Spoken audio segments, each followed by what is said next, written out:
I mean, obviously, the takeaway is not that that bullying doesn't exist. Believe your child's feelings, but maybe like labels are for soup cans and Yeah. not for, like that old saying. Play on words. Play on words. This is Play on Words from Big City Readers.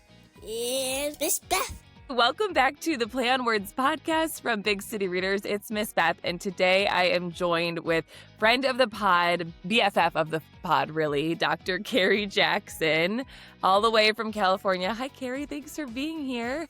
Thank you for having me again. I love being on your podcast. It's literally just like we're having coffee as friends and checking in about things and talking about the most important things for kids going on today. Yes, and you share lots of tips on Instagram, but you actually have a practice in California. Can you, if they've missed your other episodes, can you do a brief, a little bit about what you do? Yeah, so I am a child psychologist in private practice in San Diego, California, which is a lovely area. And I see kids and teens for therapy. So I help them understand their emotions. And I also help parents to know how to best parent their kids because that's a really big part of their mental health. But I also do evaluations to determine does somebody have ADHD or dyslexia or autism, just to give a little context about what I do in my professional life. I love it. Okay, what we are talking about today is the phrase that I am hearing in schools and from parents all the time. It's "they're bullying me." And so we're going to talk about bullying today.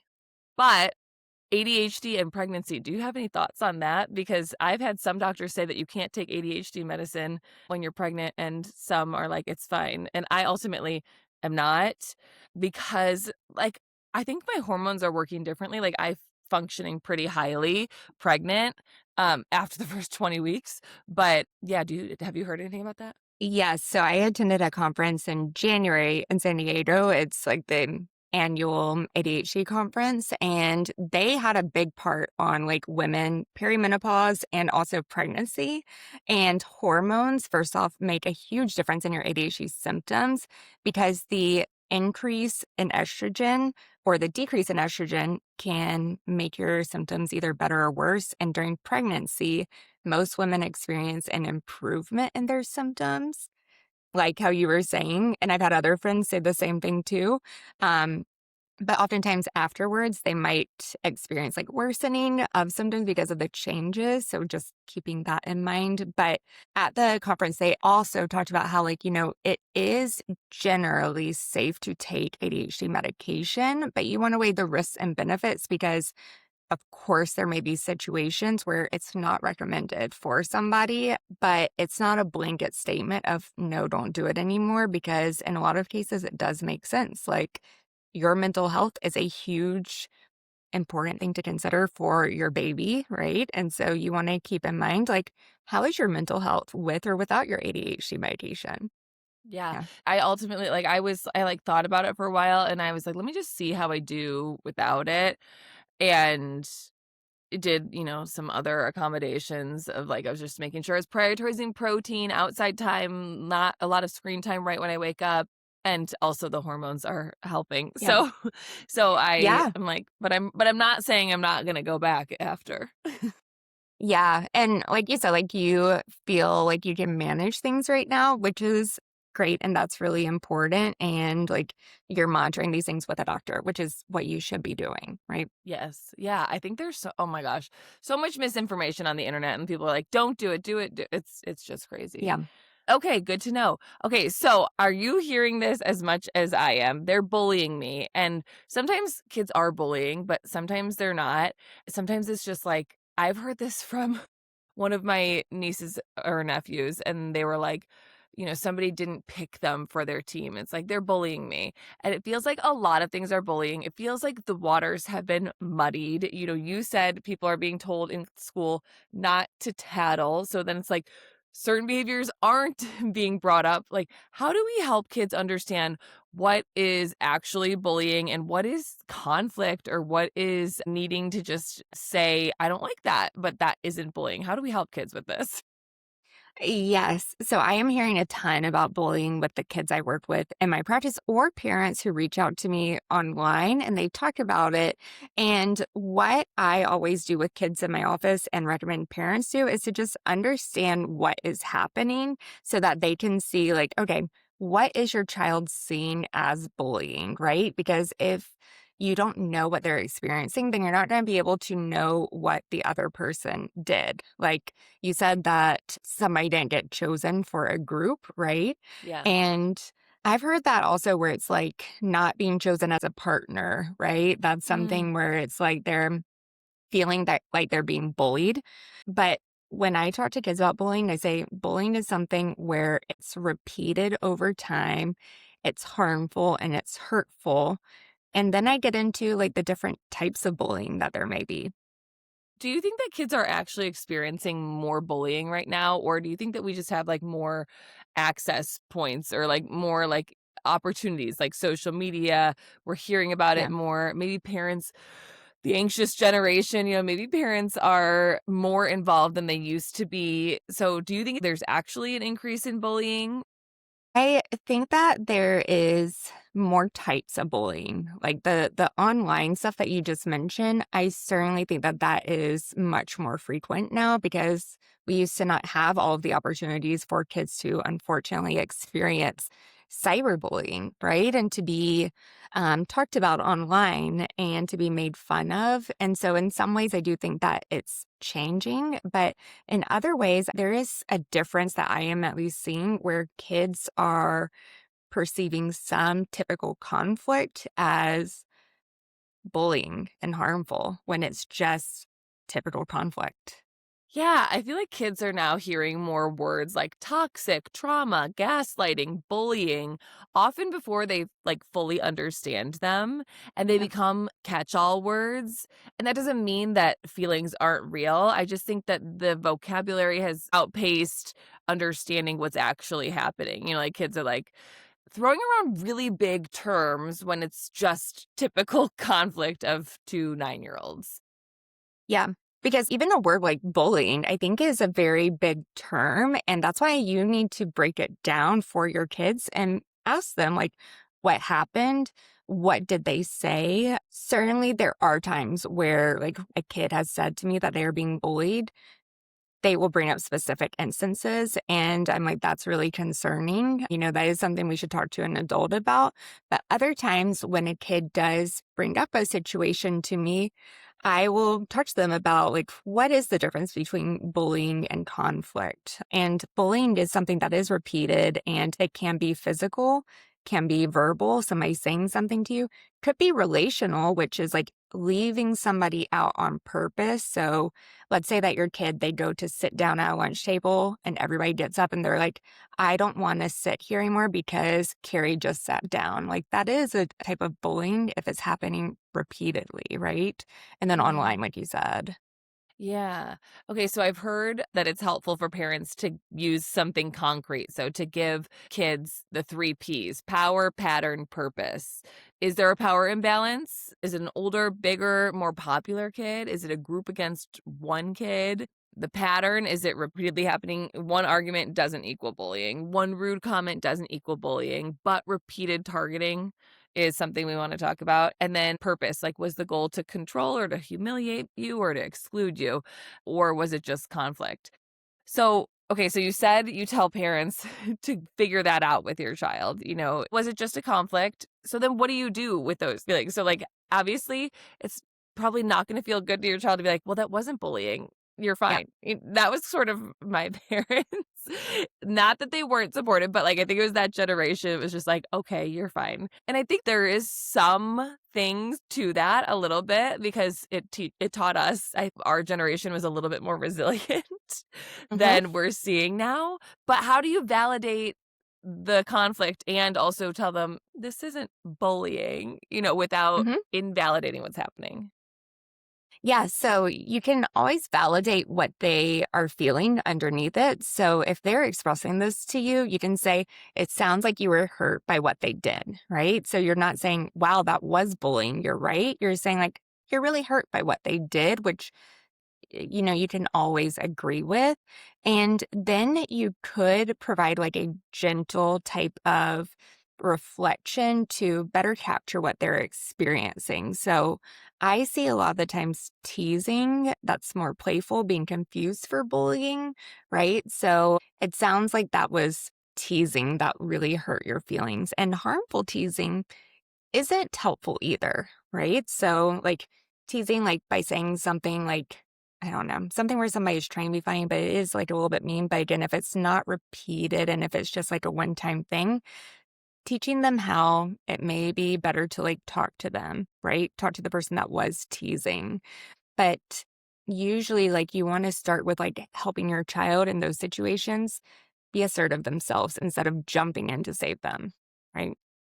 Feel like there's okay, I'm so conflicted all the time because Yeah. I am a I'm deeply empathetic, like, to a fault. Andy is always like, "This is gonna be your downfall." Like, I once cried in a restaurant because there were all these moose heads on the wall, and I was like, "That was somebody's dad." Like, that was the dad Yeah. of the family, and somebody just shot like, it and it's like, I know that that's not a way to live either, like, that I need to, like, get it together and but how do you not I don't know, I'm, like, conflicted because I want to have okay, like, I'm having this baby girl, and we were playing in the lake the other day, and there's this, like, 4-year-old little girl that lives here at camp too. Her mom is a nurse, and she's, like, so fun and resilient, I think, and, like, like, the older boys were like, I'll call her Sarah. "Sarah, there's a bee on your head. There's a bee on your head, Sarah." And she's like, "Ah, ah, ah," and like trying to get the bee off of her head, but there's not a bee on her head.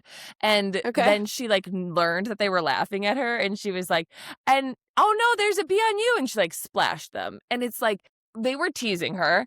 And part of me at first was like, wanted to be like, don't do that because she's like getting upset. And I wanted to protect her. And then I was like, as I watched it play out, like she had fun and she interacted with Yeah. it. So how do you I feel like we're trying to do so much, like the don't say careful, all Yeah. that stuff. But like are we getting in the way? Are we making things worse? Oh, man. I mean, I am such an empath too. And like, I feel like it is so hard to feel that pressure to know the right thing to do because whenever I hear about a kid that is being bullied, if it's a kid in my office or if it's a kid even teasing, or if it's one of my nephews, I get so pissed and Mhm. like I don't like it. You want to protect them, right? Like that is I think where most parents' minds go is like how do I protect them? And like what you just shared is that you look at their reaction, right? And you're like, wow, how is she reacting in that moment? And then I can decide how to intervene, right? Like, I mean, it sounds like she was, like, handling it very well and maybe enjoyed some of the teasing a bit, which some kids Mhm. do, right? And so, like, Yeah. taking their lead on it. So maybe like pausing first before thinking we're protecting and like seeing Yeah. how they're handling it. Yeah, Is seeing how that they're handling it. is that gonna I think like parents would be like, well, what if I know that they're gonna get upset, so I want to protect them? Is that I'm being neglectful like by not intervening sooner? I would ask, how do you know? Like, do you have a fortune ball that you can tell the future? Like, are you guessing off of past experiences, which is valid? But again, like, if you like just wait it out and kind of see how your child responds, it's really important to let your child have the opportunity to express their emotions without you putting their emotions on it, right? Because if you Yeah. were to in that situation with the bee have said to her like, "Oh wow, that's so hurtful that they are doing that," it's actually like putting your emotions onto them. And we have adult emotions, they have kid emotions. They're not as developed in our way. They don't have our past history, our past traumas, our past lives. They are like more blank slates where they can interpret things themselves. Um, Yeah, I think the best thing I read online was don't think that your child needs the parent that you needed. they're Yeah. different than you. And I am like, okay, I know I was sensitive and emotional and empathetic, but like I might have like a girl that's like, I'm fine, leave me alone. Mhm. And doesn't feel as deeply, and I don't need to parent her so softly. So, okay, I want to give you some examples and you tell us, is it bullying or just a conflict or mean behavior to help parents? Okay. Yeah, let's do it. Okay, friend forgot to invite you to a play date one time. I would say that's typical. I Typical, mean, great. very typical. Yep. Great. Friend excludes you every recess for weeks. Is bullying. Yeah, Yeah. likely bullying. Although I will Yeah. say, is it intentionally excluding? I Good. mean, or are they just like maybe that friend is like wanting to play a specific game with a friend where it's a two-person game. So, So what would you say to a parent that's like says like, "Oh my gosh, this friend is excluding them. They're having such a hard time." Like would you be like, "Oh, maybe here's what my mom would have done. She would have had a play date with that friend. She would have had me have that friend over and she would have observed the yeah. behaviors and also kind of like anytime we had a problem, she'd be like, "Oh, let's have them over for a play date." Not like, "Oh, I'm going to kill that kid," which like we all hated, but it actually kind of makes sense, you know? Why do you feel like that made sense? Because the conflict is probably not as big as we thought it was, you know? So if a parent is like, this friend is excluding them from recess every day, that's what the kid told them. We don't actually know the situation. Like you said, it Yeah. could be that the kid just wanted to play something else. So if we had that kid over for a play date and like my mom could see that they wanted to play this, then my mom could coach me and being like, oh, they want to play this game. Do you want to play that with them? Mhm. I'm imagining. Yeah. I mean, I actually don't think that's a bad idea if it's someone who like your child wants to still hang out with, right? Like, Yeah. I mean, like, I have had conversations with kids similar where I'm like, well, do you want to hang out with them like during recess or like, what do you want to do during recess? So, like, putting it back on them and what they want to do instead of making it about the other person is helpful. Yeah. That is so good because we do focus so much on the problem, but like helping kids be like, what do you actually want to do? Why do you want to be with Yeah. that person that doesn't want to be with you? Like, Yeah. And like, maybe they don't want to play the games that they are playing and they actually want to hang out with another child, but like, we need to like bring it back to them because I also think that like bullying at a young age is like very similar to like abusive dynamics, like when you're older, right? And so if we're always trying to teach the kids that are experiencing being excluded to like, why don't you go talk to them? Why don't you go ask them? Like it creates unhealthy mm, relationship dynamics. Whereas we need to put it back on the child and be like, what is your goal? And you do have the power to decide for yourself if you want to continue to try and hang out with them or if you want to do something else. That's so powerful for kids. that's so good. So, okay, so maybe my mom should have done some more investigating before just inviting the kid that was bothering us over. Hey, different times, Yeah. probably hard to like understand the best thing to do. Yeah. Yes. Okay, somebody says, you're stupid. I don't want to play with you one time. I think that could be very typical behavior in kids. A lot of kids are pressing the boundaries, trying to figure out what is okay with name calling, what's not okay with like name calling. And like, yes, you do want to have your kids learn like that that's not a good thing for a friend to do, but also that sometimes like people make mistakes. And if it was a one time thing, especially if they apologize, it's okay to move on. Yeah. Okay, do you think it's okay to give kids, like, language if they're like okay, if they're like, "This kid is bullying me, but it's just that they interrupted me." Would you say it's okay to be like, "Oh, that was rude and it bothered you?" Or then is that kid gonna go is that the wrong thing to do? Because then that kid's gonna be like, "My mom said you're rude." Oh my gosh. Yeah. I probably wouldn't label the other child's behavior as rude. Mm, I often don't like labeling in general. I don't like calling people like mean or rude or putting these blanket statements. I like to instead focus on what the action was of the other child or your child and describe how it made you feel because what I have seen happen so many times is like that label just becomes the overarching view that your child will have about a person or a mm. situation, and it doesn't allow for the flexibility that relationships need. Wow, that's so good. Okay, do you think that we're accidentally raising kids who fear discomfort? Yeah. Yes, I do. I haven't talked about this a ton, but I'm seeing more creators talk about this online.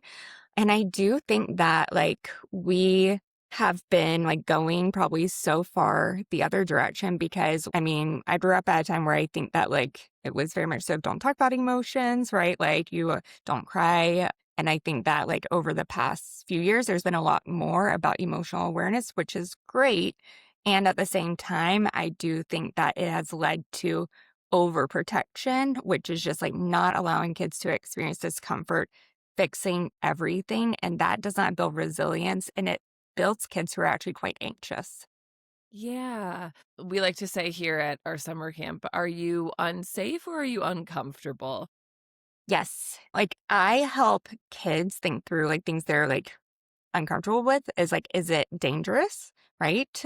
Because anxiety and uncomfortable emotions are normal, but is it something that is dangerous or is it just making us feel nervous, right? And uncomfortable? Like Yes. it's a Yes. good distinction. But Yes, I was a very nervous kid, and I hope that I don't raise nervous kids because my mom was a nervous mom, and my other siblings didn't pick up on it as much, but because I was an empath, I mhm. felt my mom's emotions. Like, she hasn't even left the country, she's afraid of flying, like, all this stuff, and so a lot of my adult years are spent undoing that because I was like, was I a nervous kid, or did I just pick that up from her?"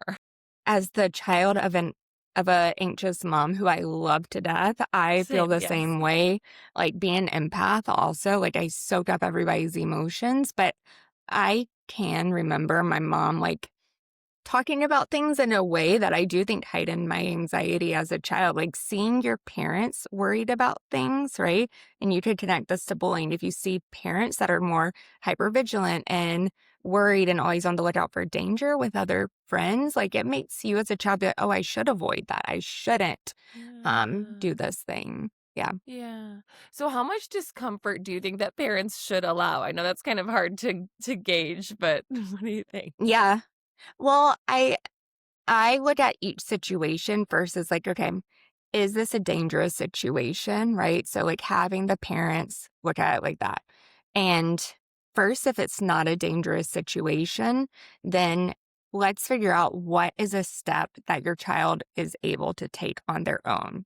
So, you want to think about a series of small steps. Like, I don't know, let's think about like maybe if your child, they talk to you about like bullying at school and you determine like they're safe, right? It's not a dangerous issue. It was just a child that experienced one thing. I wouldn't jump in and automatically go talk to the teacher.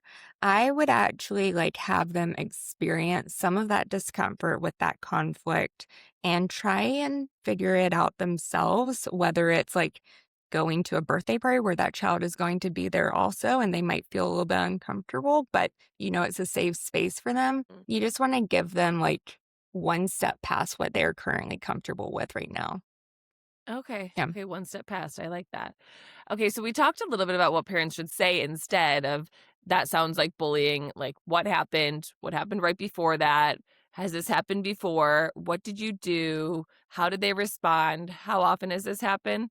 So, kind of getting into an investigator role, not dismissing and not escalating. Are there any other phrases that you like to give parents to say in this kind of situation? Well, I do like to have parents ask, like, is it harmful, right? Like what the other person said, is it hurtful what the other person said? Mm. Because actually, like, I've talked to kids where like sometimes they're telling me something where I'm like, oh my gosh, this is like scary or like or it's stressful. I don't want to say scary. Sometimes kids will tell me something and they feel like, maybe this is bullying, and then they tell me about it, and then they're actually like, no, it was funny though, and I'm like, okay, so that's different. Okay. So just remind yourself, don't assume, Yeah. what your child is feeling. That's good. Don't assume what your child is feeling. Okay, let's talk about teaching emotional regulation. So we know not every uncomfortable feeling requires adult rescue. So what can we do? Well, I guess you mentioned like adults need to be more regulated to help their child feel regulated. Are there phrases or activities or things that we can do to help kids build emotional regulation or something like that? Yes. So, to build emotion regulation, your child needs to have a good emotional vocabulary. So, Mm, they need to be able to describe the emotions in themselves and in other people.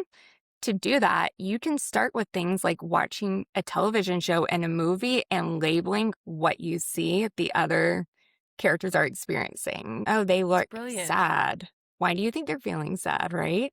How could you tell they were sad? Oh, well, they were crying because a lot of the times when kids are talking about emotions, they do not have the language to describe what an emotion is. They might say, I'm mad.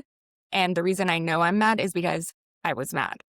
Like they aren't able to describe their thoughts, their actions, or even like the body clues, like that body language. And those are all really important as a first step to teaching emotion regulation.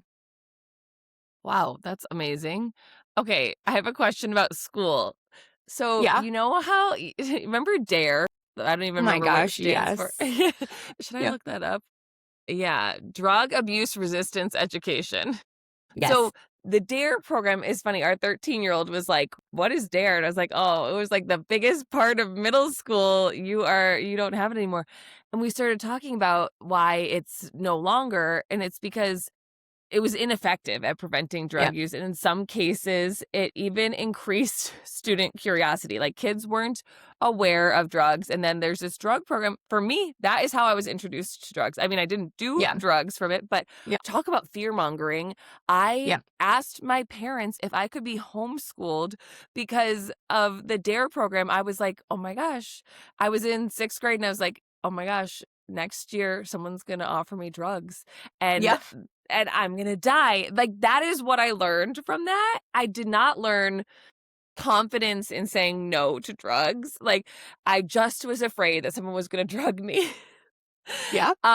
So anyway, it turns out that I was not the only one. That's why they don't have those programs in school anymore. Do you think that schools doing all this assemblies, all this stuff on bullying is actually causing more of a bullying problem? Or what happens when everything starts to be labeled as bullying? I love the segue from dare into the bullying.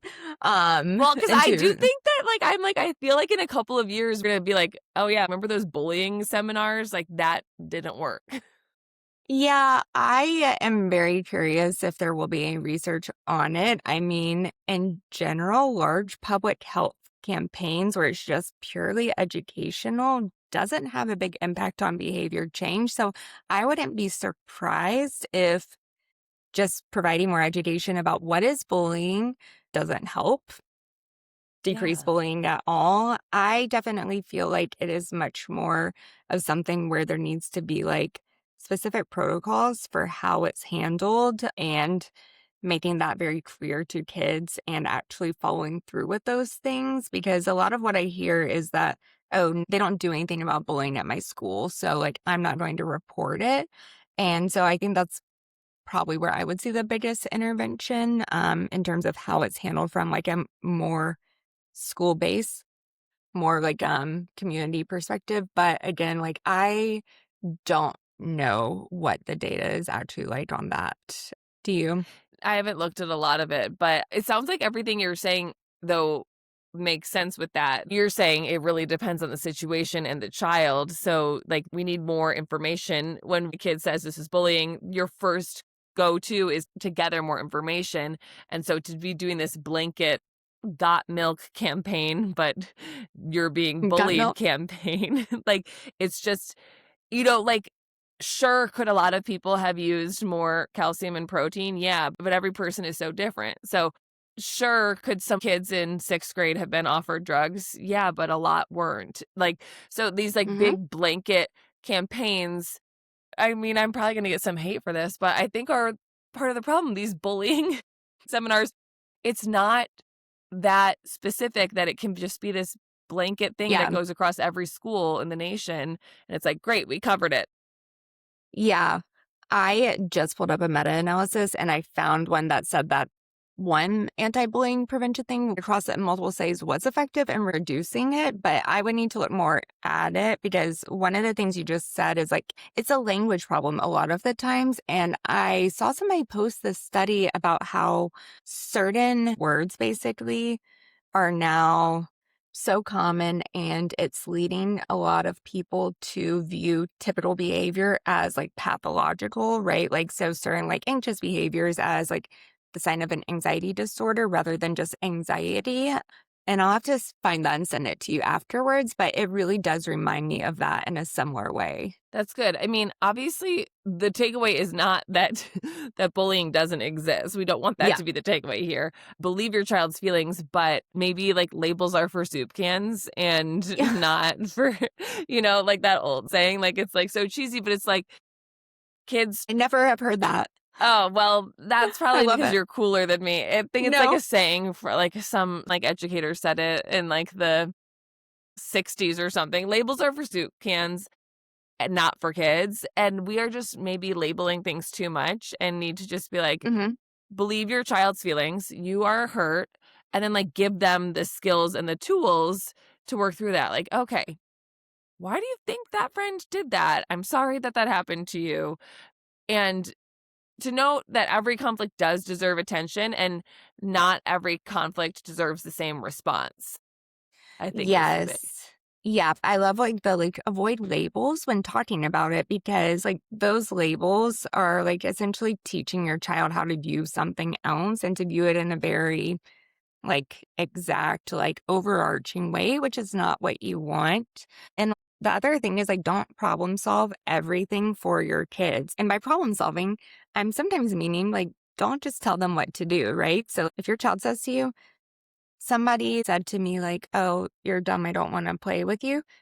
Don't just automatically say to them, well, walk away, right? When they say that, like, Yeah. that's problem solving for them. And it also feels a lot of the Yeah. times very dismissive when parents do go into that problem solving. And so it is really good to let them feel those emotions and that discomfort because a lot of kids know what they should do in these situations, actually.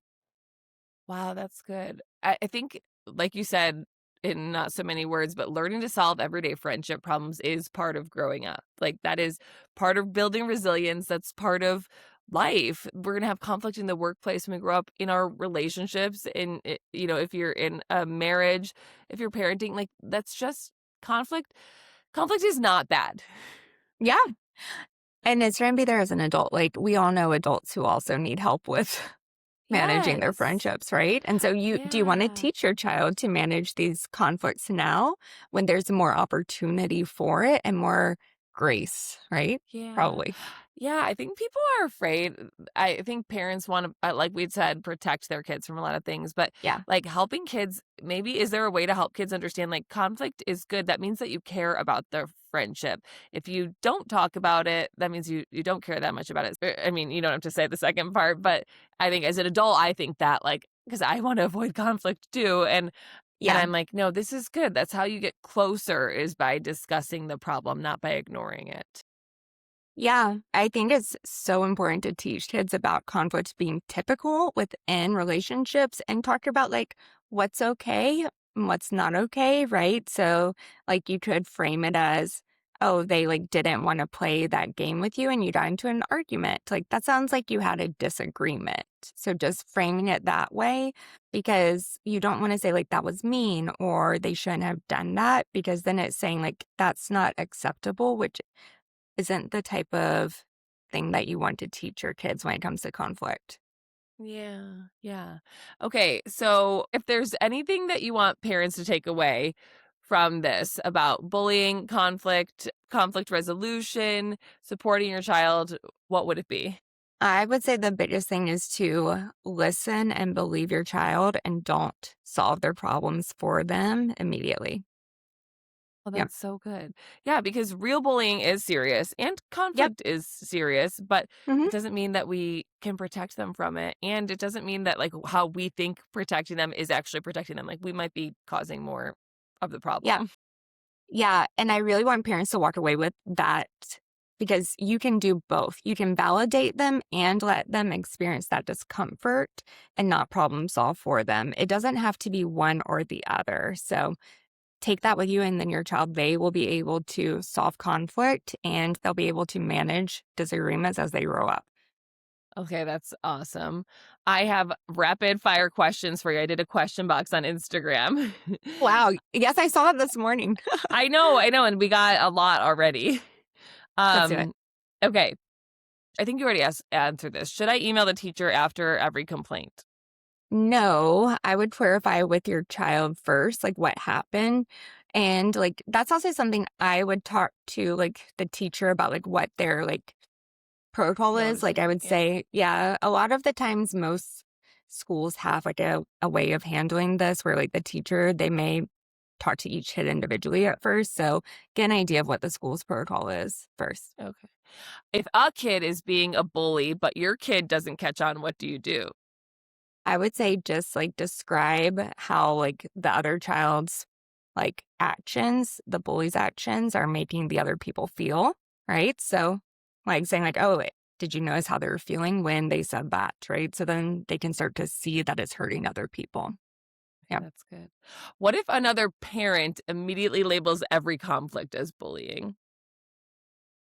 If they're talking to you, I would probably take the same approach that I would take with a child and be like what happened? Because listen, I also know that kids can sometimes stretch the truth, right? Or they might just like sometimes say things that don't happen. And like you want to know what like that child is telling their parents, right? And you want to know what your child is telling you. So I would just take that approach of like back it up. What are they interpreting as bullying, right? What's happening? Yeah. And then go from there. Yeah. They can call it bullying if they want, but it's like not always. And that's theirs to deal with, and you can reframe that for your child. How do I validate feelings without reinforcing a victim mindset in my child?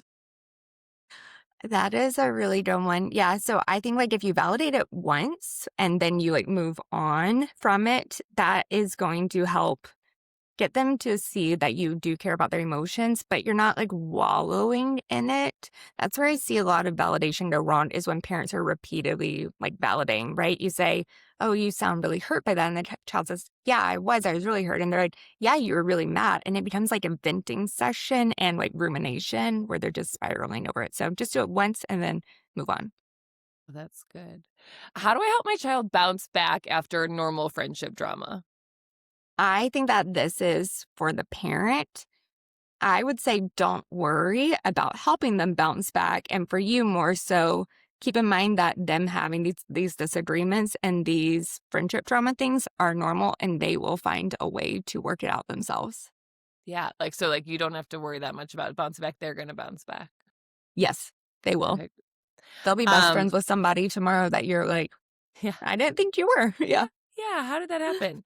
Okay, when to tell a kid to handle it versus talk to the teacher versus talk to the bullies, in quote, bullies' parents.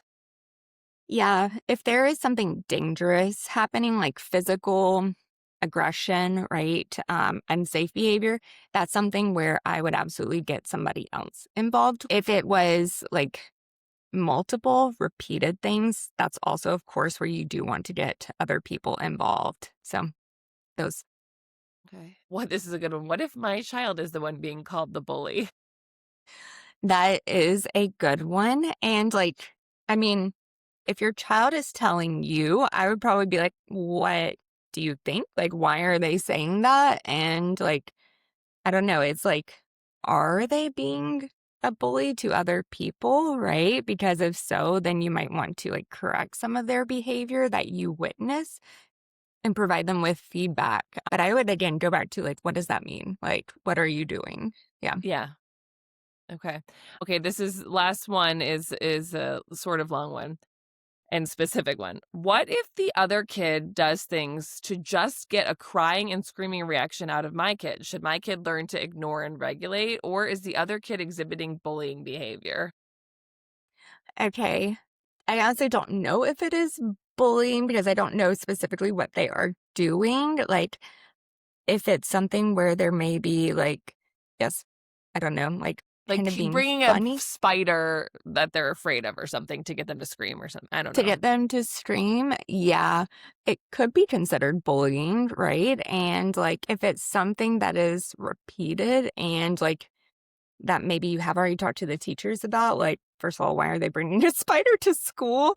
I would then talk to the child about, like, hey, it's not fair, right, that they are still doing this. And, like, hey, we have talked to the teachers so they can try and do something. Is it okay if I give you an idea for what to do, right? So, like, asking them, like, is it okay if I give you some advice or some tips and be like, hey, you can walk away? I would say most kids, when I tell them to walk away or ignore them, they're like, I've already tried that. And saying, like, Yeah. hey, that's normal because what do you think the other kid wants in that situation? And they're like, they want to make me mad. They want to make me cry. I'm like, yeah. So, like, sometimes it takes like multiple ignoring them and like really not letting them get to you. And it's really hard to do. Right. But that's the best thing to do in that situation. Gosh, I feel like it's so hard for kids to ignore and walk away. Like I've seen I so many know. situations where like, I am ignoring them. I'm ignoring you. No, I know. And like, it's very, very tough. And so, like, if it is something like where, like, yes, is repeatedly happening, it may be worth it to bring in a teacher and be like, hey, like, they're saying this is happening specifically during recess time. Can you, like, keep an eye out, right? Just so they know more about when it's happening. Because a lot of teachers may not see it Yeah. if they're not there. Yeah. Okay, those were all the questions we got this morning. Wow, I feel like that was such a rapid fire way to give so much advice.